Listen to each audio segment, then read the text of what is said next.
Midnight Caller. At 12:03 a.m. on a chilly March night in Austin, Texas, 55-year-old Linda Harper picked up her ringing landline. A stranger's voice whispered, "I'm outside. Let me in." She thought it was a prank, until the calls kept coming. Every night, always at 12:03 a.m.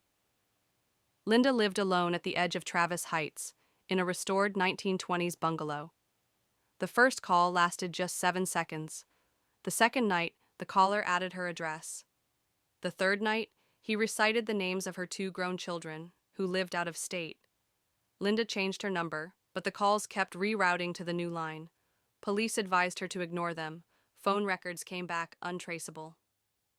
On the 6th night, Linda installed motion-activated cameras. At 12:02 a.m., her porch light flickered. At 12:03 a.m. sharp, the phone rang again. Playback showed a tall figure in a hooded coat standing perfectly still, just outside the camera's range, as if he knew the blind spot. A minute later, Linda's power cut out. In the darkness, her cell phone buzzed with an unknown number. "The doors are old. Locks don't matter." Detectives canvassed the neighborhood. No one had seen the man. Phone pings traced back to disposable ghost SIMs that changed nightly. Linda, terrified, stayed at a hotel, but the calls followed. Same time, same whisper. An IT forensics volunteer noticed a pattern. The caller's voice contained faint train horns in the background. The hotel, Linda's house, even her workplace, all sat near the UP freight line that rolled through Austin at midnight. Investigators staked out an abandoned switching yard 3 miles south. There, they found an old maintenance van filled with prepaid phones, SIM cards, and a binder of newspaper clippings about Linda's late husband, Officer Daniel Harper, killed in the line of duty 5 years earlier.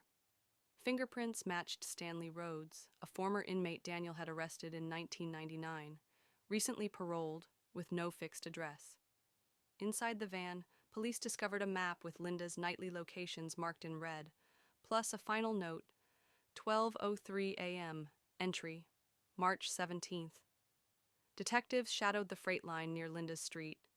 At 11:58 p.m., they spotted Rhodes walking the tracks, slipping behind houses.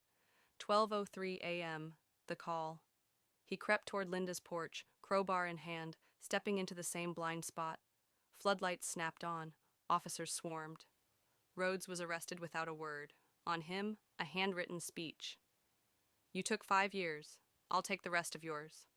Stanley Rhodes pled guilty to felony stalking and attempted burglary with intent to harm, sentenced to 25 years. Linda returned home, but every night she keeps her landline unplugged after 11 p.m. because sometimes the monsters you lock away still know how to find your number.